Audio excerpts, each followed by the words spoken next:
ഈ നമുക്കൊരു പുതിയ കൺസെപ്റ്റ് എന്ന് പറയാൻ പറ്റത്തില്ല. നമ്മൾ സി പ്ലസ് പ്ലസിനകത്തൊക്കെ പഠിച്ചിട്ടുള്ളതാണ് റിക്കർഷൻ എന്താണെന്നുള്ളത്. എന്താണ് റിക്കർഷൻ എന്ന് പറയുന്നത്? വെൻ എ ഫംഗ്ഷൻ ഇൻവോക്സ് ഇറ്റ്സെൽഫിനെയാണ് എന്തെന്ന് പറയുന്നത്? റിക്കേഴ്സീവ് കോൾ എന്ന് പറയുന്നത്. Recursive means repeating. അപ്പോൾ സ്റ്റാക്കിൻ്റെ ഇമ്പോർട്ടൻ്റ് ആയിട്ടൊരു ആപ്ലിക്കേഷനാണ് എന്ത്? റിക്കർഷൻ എന്ന് പറയുന്നത്.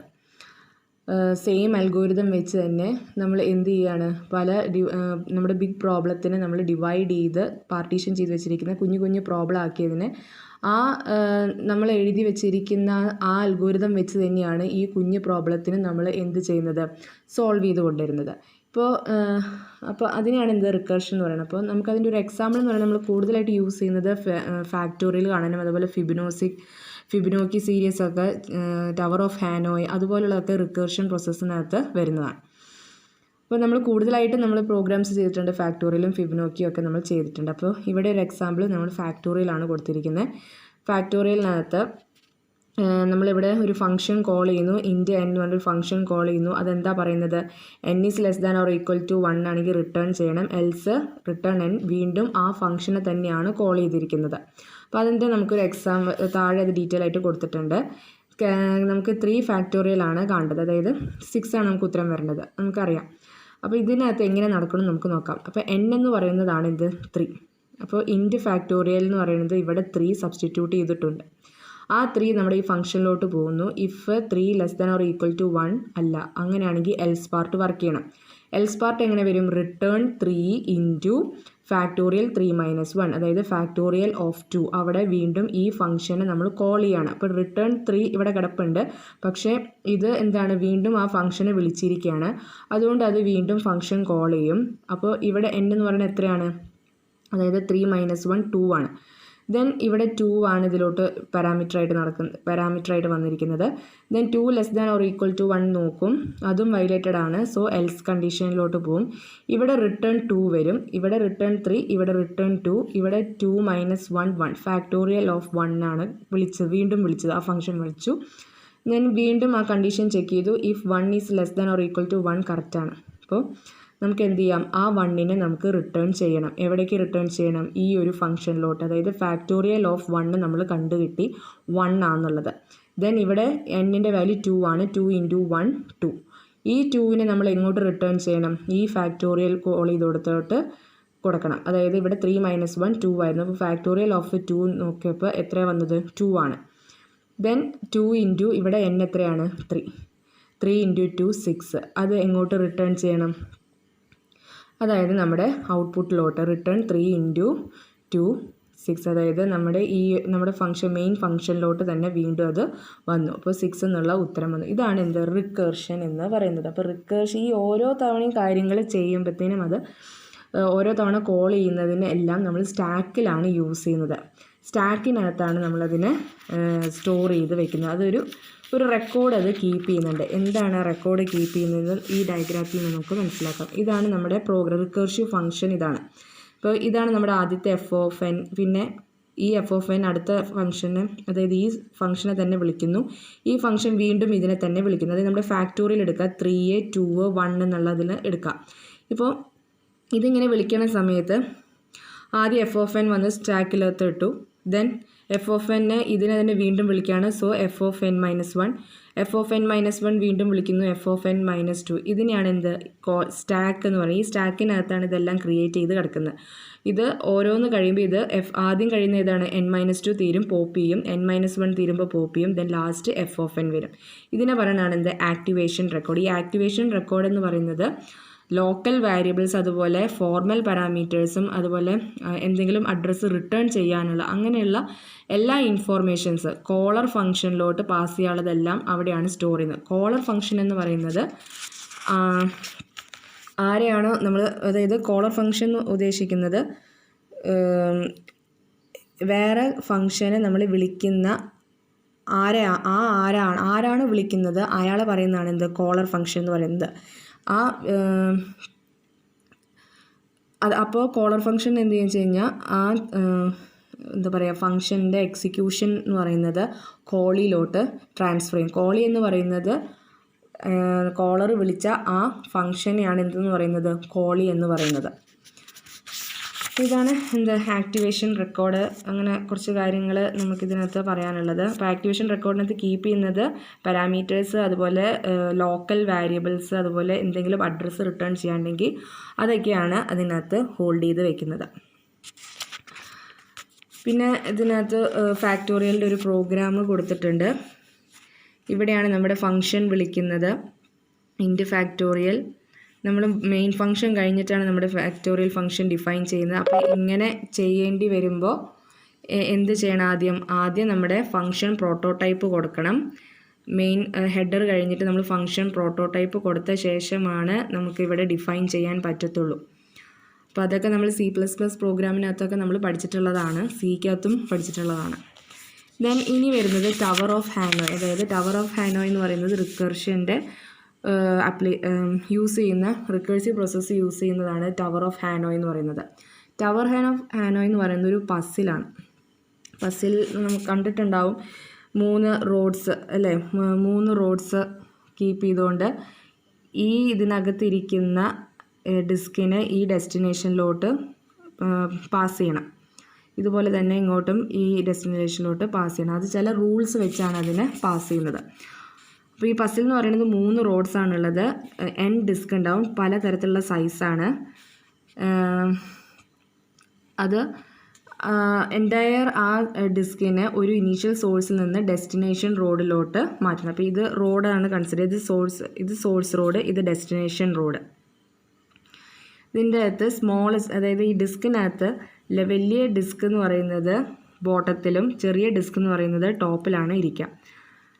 അപ്പോൾ ഗോൾ എന്ന് പറയുന്നത്, ഈ പസിലിൻ്റെ ഗോൾ എന്ന് പറയുന്നത് എന്താ വെച്ച് കഴിഞ്ഞാൽ ഈ മൊത്തം ഡിസ്കിനെ എടുത്ത് ഇനീഷ്യൽ സോഴ്സ്, അതായത് ഈ സോഴ്സിൽ നിന്ന് ഡെസ്റ്റിനേഷനിലോട്ട് മാറ്റണം. അത് മിനിമം നമ്പർ ഓഫ് മൂവ്സ്, അതാണ് ഇതിൻ്റെ ഗോൾ എന്ന് പറയുന്നത്. മിനിമം നമ്പർ ഓഫ് മൂവ്സ് ആയിരിക്കണം. അപ്പോൾ അതിന് കുറേ കണ്ടീഷൻസ് കൊടുക്കുന്നുണ്ട്. കണ്ടീഷൻസ് എന്ന് പറഞ്ഞു കഴിഞ്ഞാൽ അറ്റ് എ ടൈമിൽ ഒരു ഡിസ്കിനെ മാത്രമേ നമുക്ക് മൂവ് ചെയ്യാൻ പറ്റത്തുള്ളൂ. അതുപോലെ മുകളിലിരിക്കുന്ന ഡിസ്കിനെയാണ് മൂവ് ചെയ്യാൻ പറ്റത്തുള്ളൂ, താഴെ നിന്ന് ഇടയ്ക്ക് നിന്നൊന്നും എടുക്കാൻ പറ്റത്തില്ല. പിന്നെ മൂവ് ചെയ്യുന്ന സമയത്ത് ചെറുതിൻ്റെ മുകളിൽ വലിയ ഡിസ്ക് വരാനും പാടില്ല. അങ്ങനെ 3 റൂൾസാണ് ഇതിനകത്ത് മൂവ് ചെയ്യുമ്പോൾ ശ്രദ്ധിക്കേണ്ടത്. ഒന്ന്, ഒരു ടൈമിൽ അറ്റ് എ ടൈമിൽ ഒരു ഡിസ്കേ മാറ്റാൻ പറ്റത്തുള്ളൂ, ടോപ്പായിട്ട് നിൽക്കുന്ന ഡിസ്കേ മാറ്റാൻ പറ്റത്തുള്ളൂ, ഇടയ്ക്കൊന്നും നിൽക്കാൻ പറ്റത്തില്ല. പിന്നെ ലാർജ് ഡിസ്ക് ഒരിക്കലും ചെറിയ ഡിസ്കിൻ്റെ മുകളിൽ വെക്കാനും പറ്റത്തില്ല. അപ്പോൾ ഒരു മിനിമം നമ്പർ മൂവ്സിൽ ഇത് സോൾവ് ചെയ്യും വേണം. അപ്പോൾ ടവർ ഓഫ് ഹാനോയുടെ മിനിമം സ്റ്റെപ്സ് എന്ന് പറയുന്നത് 2n-1 ആണ്. 2n-1. ഇപ്പോൾ 3 ഡിസ്ക് ആണെങ്കിൽ 7 സ്റ്റെപ്സിലൂടെ നമ്മുടെ ആ ഒരു മൂവ്മെൻറ്റ് തീരണം. അപ്പോൾ ഇതിനകത്ത് 3 എങ്ങനെയാണ് നീക്കേണ്ടതെന്ന് പറയുന്നുണ്ട്. ഇതാണ് നമ്മുടെ ഡയഗ്രാം. സോഴ്സിനകത്ത് ഇപ്പോൾ ഇരിക്കുന്നത് 1, 2, 3, 4 ഡിസ്ക്കാണ് ഉള്ളത്. അപ്പോൾ 4 ഡിസ്ക് എന്ന് പറയുമ്പോൾ നമ്മൾ എത്ര സ്റ്റെപ്സിൽ തീർക്കണം? 2⁻⁻1. 2⁻⁴ എന്ന് പറയുന്നത് 16-1, അതായത് 15 സ്റ്റെപ്സിൻ്റെ ഉള്ളിൽ നമ്മളത് മൂവ്മെൻറ്റ് തീർത്ത ഡെസ്റ്റിനേഷനിലോട്ട് കറക്റ്റായിട്ട് ഇതുപോലെ തന്നെ ഇവിടെ വന്ന് കിടക്കണം. അപ്പോൾ അതിന് ചെയ്യേണ്ടതെന്ന് വെച്ച് കഴിഞ്ഞാൽ n-1 ഡിസ്ക്. n-1 ഡിസ്ക് എന്ന് പറയുന്നത് 5-1 4 ഡിസ്കിനെ നമ്മൾ എവിടേക്ക് മാറ്റണം? ഈ ഓക്സിലറി നോൺ ഡെസ്റ്റിനേഷൻ റോഡ്, അതായത് ഇവിടെ കൺസിഡർ ചെയ്യുന്നത് ഓക്സിലറി റോഡിലോട്ട് മാറ്റണം. അത് കഴിഞ്ഞിട്ട് move the bottom disk, source റോഡിൽ കിടക്കുന്ന ബാക്കി ലാസ്റ്റത്തെ ആ റോഡിനെ എന്ത് ചെയ്യണം? ഡെസ്റ്റിനേഷൻ റോഡിലോട്ട് ഇടണം. അതായത് ആദ്യത്തെ സ്റ്റേറ്റ്മെൻറ്റ് എന്ന് പറയുന്നത് move the top n-1 disk from the source rod S. അതാണ് നമ്മുടെ സോഴ്സ് റോഡ് എന്ന് പറയുന്നത്. n-1 എന്ന് പറയുന്നത് നമ്മുടെ n എന്ന് പറയുന്നത് എത്രയാണ്? 4 ആണ്. 4-1 3. 3 ഡിസ്കിനെ നമ്മൾ എങ്ങോട്ട് മാറ്റണം? നോൺ ഡെസ്റ്റിനേഷൻ റോഡ്, അതായത് നമ്മുടെ ഓക്സിലറിയിലോട്ട് മാറ്റണം. ഈ 3 എണ്ണത്തിനെ ഓക്സിലറിയിലോട്ട് മാറ്റണം. ഇനി ഇവിടെ ഒരെണ്ണം കൂടി കിടപ്പുണ്ട്. ഈ ബോട്ടം ഡിസ്കിനെ സോഴ്സ് റോഡിൽ നിന്ന് ഡെസ്റ്റിനേഷൻ റോഡിലോട്ട് ഇടണം. അതായത് ഇവിടുന്ന് ഇങ്ങോട്ട് ഡെസ്റ്റിനേഷനിലോട്ട് ഈ ബോട്ടത്തിലുള്ളത് ഇങ്ങനെ കിടക്കണം. അത് കഴിഞ്ഞ ശേഷം ഈ n-1 ഡിസ്ക്, അതായത് ഓക്സിലറിയിൽ കിടക്കുന്ന അല്ലെങ്കിൽ നോൺ ഡെസ്റ്റിനേഷൻ റോഡിൽ കിടക്കുന്ന ഈ n-1 ഡിസ്കിനെ നമ്മുടെ ഡെസ്റ്റിനേഷൻ റോഡിലോട്ട് കൊണ്ടുപോകണം. അപ്പോൾ അത് എത്ര മൂവ്മെൻറ്റ്സിൽ വേണം? നമ്മുടെ ഡിസ്കിൻ്റെ എണ്ണം അനുസരിച്ചാണ്. അപ്പോൾ 2⁻⁴ - 1 എത്രയാണോ സ്റ്റെപ്സ്, ആ സ്റ്റെപ്സിനകത്ത് ആ മൂവ്മെൻറ്റ്സ് തീർന്നിരിക്കണം.